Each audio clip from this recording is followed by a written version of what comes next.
आदि शक्ति, जगत जननी, जगदम्बा, भगवती, माता रानी और न जाने कितने नामों से माँ दुर्गा को पुकारा जाता है। हिंदू धर्म में माँ दुर्गा को शक्ति का प्रतीक माना गया है, जिन्होंने महिषासुर जैसे शक्तिशाली राक्षस का अंत किया था। लेकिन क्या आप जानते हैं कि माँ दुर्गा की उत्पत्ति कैसे हुई और महिषासुर से लड़ने के लिए उन्हें कौन से भगवान से कौन सा शस्त्र मिला था? आज के इस वीडियो में हम आपको यही बताने जा रहे हैं, इसलिए अंत तक हमारे साथ बने रहें। महिषासुर कौन था? महिषासुर एक अत्यंत शक्तिशाली असुर था। इसकी उत्पत्ति पुरुष और महिषी यानी भैंसे के संयोग से हुई थी, इसलिए उसका नाम महिषासुर पड़ा। दरअसल महिषासुर के पिता का नाम रंभ था, जो असुरों का राजा था। एक बार की बात है, रंभ जल में रहने वाले एक भैंसे से प्रेम कर बैठा और इन्हीं के योग से असुर महिषासुर का जन्म हुआ। इसी वजह से महिषासुर इच्छानुसार जब चाहे भैंस और जब चाहे मनुष्य का रूप धारण कर सकता था। पौराणिक कथा के अनुसार महिषासुर अमर होना चाहता था, इसलिए उसने ब्रह्मा को प्रसन्न करने के लिए कठोर तपस्या की। ब्रह्मा जी ने उसके तप से प्रसन्न होकर दर्शन दिए और महिषासुर से पूछा कि बताओ तुम क्या वर मांगना चाहते हो। तब महिषासुर ने उनसे अमर होने का वर मांग लिया। ये सुनकर ब्रह्मा जी भी आश्चर्यचकित रह गए। ब्रह्मा जी ने महिषासुर से कहा कि मृत्यु को छोड़कर जो कुछ भी मांगना चाहते हो मांग सकते हो, क्योंकि जिसने जन्म लिया है उसकी मृत्यु निश्चित है। तब महिषासुर ने काफी सोच समझकर कहा कि ठीक है, आप मुझे ऐसा वरदान दें कि कोई भी मनुष्य, देवता या दानव किसी के भी हाथों मेरी मृत्यु ना हो। मेरी मृत्यु केवल स्त्री के हाथों से हो। ब्रह्मा महिषासुर को ये वरदान देकर वापस चले गए। वर प्राप्त करने के बाद महिषासुर समस्त दैत्यों का राजा बन गया। इसके बाद उसने एक विशाल सेना का गठन किया और पाताल लोक और मृत्यु लोक पर आक्रमण कर सभी को अपने अधीन कर लिया। इसके बाद महिषासुर स्वर्गलोक के देवताओं को सताने लगा। फिर एक दिन उसने देवताओं के इंद्रलोक पर आक्रमण कर उन्हें परास्त कर दिया। देवगण परेशान होकर त्रिमूर्ति ब्रह्मा, विष्णु और महेश के पास सहायता के लिए पहुंचे। तब एक बार फिर से सभी देवताओं ने मिलकर उसे परास्त करने के लिए युद्ध किया, परंतु वे फिर हार गए, क्योंकि महिषासुर को वरदान मिला हुआ था। इस तरह महिषासुर ने देवलोक पर भी अधिकार जमा लिया और त्रिलोकाधिपति बन गया। माँ दुर्गा की उत्पत्ति कैसे हुई? महिषासुर का आतंक इतना बढ़ चुका था कि देवताओं के रहने के लिए कोई स्थान ही नहीं बचा था। तब देवताओं ने ब्रह्मा जी से इस परेशानी का हल पूछा, तो उन्होंने बताया कि महिषासुर का वध केवल एक स्त्री ही कर सकती है। तब सभी देवताओं ने सोचा कि क्यों ना ऐसी सर्वशक्तिशाली स्त्री का निर्माण किया जाए जो इस राक्षस का अंत कर सके। देवताओं ने योजना बनाई कि हम सभी देवतागण मिलकर एक ऐसी स्त्री की रचना करेंगे जिसमें हमारी सारी शक्तियां समाहित होंगी। इसके बाद सभी देवताओं ने मिलकर अपने तेज को एक जगह समाहित करना शुरू किया। इसके बाद देवताओं की शक्ति से मिलकर एक तेजोमय शक्ति पैदा हुई। ये तेजोमय शक्ति एक पहाड़ के समान थी। उसकी ज्वालाएं 10 दिशाओं में व्याप्त होने लगी। ये तेज पुंज सभी देवताओं के शरीर से प्रकट होने के कारण एक अलग ही स्वरूप लिए हुए था। समस्त देवताओं के तेज पुंज से जैसे ही जगत जननी माँ दुर्गा प्रकट हुई, तो उन्हें देखकर देवताओं की प्रसन्नता का ठिकाना ही नहीं रहा। माँ दुर्गा का तेज इतना अधिक था कि सभी की आंखें चौंधिया गई थी। बताते हैं कि देवगणों की शक्ति से देवी की उत्पत्ति हुई, लेकिन देवी के शरीर के अंगों का निर्माण प्रत्येक देव की शक्ति के अंश से हुआ था। जैसे भगवान शिव के तेज से माता का मुख बना, श्री हरि विष्णु के तेज से भुजाएं बनी, ब्रह्मा जी के तेज से माता के दोनों चरण बने, वहीं यमराज के तेज से मस्तक और केश का निर्माण हुआ, चंद्रमा के तेज से सीना और इंद्र के तेज से कमर बनी, वरुण के तेज से जांघें, पृथ्वी के तेज से नितंब, सूर्य के तेज से दोनों पैरों की अंगुलियां, प्रजापति के तेज से सारे दांत, अग्नि के तेज से दोनों नेत्र, संध्या के तेज से भौहें, वायु के तेज से कान और अन्य देवताओं के तेज से देवी के भिन्न भिन्न अंगों का निर्माण हुआ।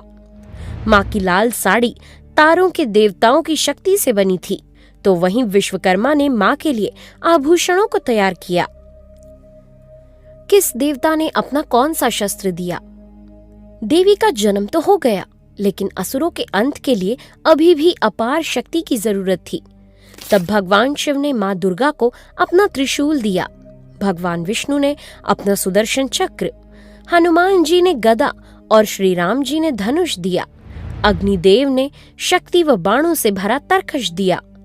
वरुण ने दिव्य शंख दिया।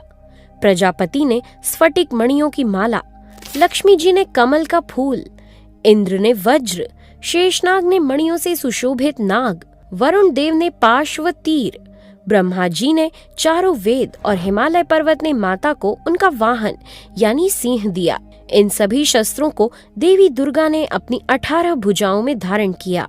इस तरह सभी देवताओं की असीम शक्ति और शस्त्र पाने के बाद माँ का एक विराट रूप बनकर प्रकट हुआ। उनके जैसा कोई दूसरा शक्तिशाली नहीं था। उनमें अपार शक्ति थी। उन शक्तियों का कोई अंत नहीं था, इसलिए वे आदि शक्ति कहलाती हैं। इसके बाद देवताओं के कहने पर माँ दुर्गा महिषासुर का वध करने के लिए निकल पड़ी। माँ दुर्गा ने महिषासुर का वध कैसे किया? जब महिषासुर को सूचना मिली कि उसे एक स्त्री ने युद्ध के लिए ललकारा है, तो वो जोर जोर से हंसने लगा। महिषासुर को जरा भी आभास नहीं था कि ये कोई आम स्त्री नहीं, बल्कि माँ दुर्गा है। पहले महिषासुर ने लड़ने के लिए कुछ सैनिकों को भेजा। जैसे ही वो लड़ने के लिए आगे बढ़े, तो माँ के शेर की तेज गर्जना से असुरों में हड़कंप मच गया। सैनिकों की हाहाकार सुनकर महिषासुर से रहा नहीं गया और वो खुद युद्ध के मैदान के लिए आ पहुंचा, जहां उसने देखा कि युद्ध के लिए सामने एक ऐसी विशाल तेजस्वी रूपवान स्त्री खड़ी है जिसकी अनेक भुजाएं हैं और वो स्त्री कई शस्त्रों से सुसज्जित होकर सिंह पर बैठी है। अपने सामने एक स्त्री को विनाशक रूप में देखकर महिषासुर आश्चर्यचकित रह गया। एक तरफ महिषासुर के साथ असुरों की पूरी सेना थी, जिनमें करोड़ों की संख्या में असुर थे, तो दूसरी ओर माँ दुर्गा अकेली खड़ी थी। लेकिन माँ के इस सर्वशक्तिशाली रूप को देखकर राक्षस भी घबरा गए। सिंह पर बैठी माँ दुर्गा की गर्जना ही इतनी भयंकर थी कि उसके चारों ओर भय का वातावरण पैदा हो गया। वहीं सारे देवता इस महायुद्ध को बड़े कौतूहल से देख रहे थे। महिषासुर की सेना का सेनापति आगे बढ़कर देवी के साथ युद्ध करने लगा। उदग्र नामक महादैत्य भी 60,000 राक्षसों को लेकर इस युद्ध में कूद पड़ा। महानु नामक दैत्य 1 करोड़ सैनिकों के साथ, अशिलोमा दैत्य 5 करोड़ और वास्कल नामक राक्षस 60 लाख सैनिकों के साथ युद्ध में आया। लेकिन अकेली माँ दुर्गा इन सभी पर भारी पड़ती नजर आ रही थी। दानवों के सभी अचूक अस्त्र शस्त्र देवी के सामने बौने साबित हो रहे थे, लेकिन देवी भगवती अपने शस्त्रों से राक्षसों की सेना का लगातार संहार करती जा रही थी। ये युद्ध 9 दिनों तक चला और माँ दुर्गा बिना थके लगातार असुरों का नाश करती रही। महिषासुर को अपने अंत समय में माता दुर्गा की शक्ति का एहसास हो गया था। तब उसने देवी से प्रार्थना की, हे माता, आपके हाथों मेरा वध हो और मुझे मुक्ति मिले। मैं आपका शरणागत हूँ, मेरा उद्धार करें। धीरे धीरे करके महिषासुर के सभी मित्र, सिपाही, मंत्रीगण, सेनापति इत्यादि मारे गए। अंतिम दिन यानी 10वें दिन महिषासुर का माँ दुर्गा से युद्ध हुआ। महिषासुर बार बार अपना आकार बदलकर बच जाता था। तब माँ दुर्गा ने भगवान शिव से मिले त्रिशूल से उसका वध कर डाला। इस तरह माँ दुर्गा के प्रचंड रूप ने महिषासुर समेत उसकी पूरी राक्षस सेना का अंत करके फिर से धर्म की स्थापना की। माँ दुर्गा ने महिषासुर से लगातार 9 दिनों तक युद्ध किया और 10वें दिन उसका वध किया। यही कारण है कि हिंदू धर्म में 9 दिनों तक दुर्गा पूजा मनाई जाती है और 10वें दिन को विजयादशमी के नाम से जाना जाता है, जो बुराई पर अच्छाई का प्रतीक है। महिषासुर के मर्दन के कारण ही माँ दुर्गा का नाम महिषासुर मर्दिनी पड़ा। देवी दुर्गा के साथ महिषासुर की पूजा क्यों होती है? नवरात्रि के दिनों में आपने देखा होगा कि जहाँ भी माँ दुर्गा की पूजा होती है, वहाँ माता की मूर्ति के साथ शक्तिशाली महिषासुर की भी प्रतिमा होती है। इस मूर्ति में माता त्रिशूल से महिषासुर का वध कर रही होती है।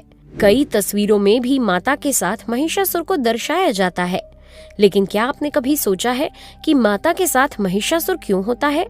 दरअसल इसके पीछे माता का करुणामय हृदय है, जो शत्रुओं पर भी दया का भाव रखता है। बताते हैं कि जब महिषासुर का माँ शक्ति के साथ युद्ध चल रहा था, तो उस बीच माँ की शक्ति को देखकर महिषासुर को आभास हो गया कि ये जरूर कोई दैवीय शक्ति का रूप है। तब महिषासुर ने माँ दुर्गा के हाथों अपना वध कर मोक्ष प्राप्त करने की प्रार्थना की थी। शरण में आए हुए असुर पर माता ने करुणा दृष्टि दिखाई और वरदान दिया कि मेरे हाथों से मृत्यु को पाकर तुम्हें मेरा सायुज्य प्राप्त हो जाएगा और मेरे साथ तुम्हारी भी पूजा होगी। देवी भागवत पुराण में माता के इसी वरदान को कारण बताया गया है कि माता के साथ महिषासुर का वध करते हुए माता की मूर्ति बनाकर देवी की 9 दिनों तक पूजा करनी चाहिए। इससे भक्तों को भोग और मोक्ष की प्राप्ति होती है। उम्मीद करते हैं आपको ये जानकारी पसंद आई होगी। Thanks for watching.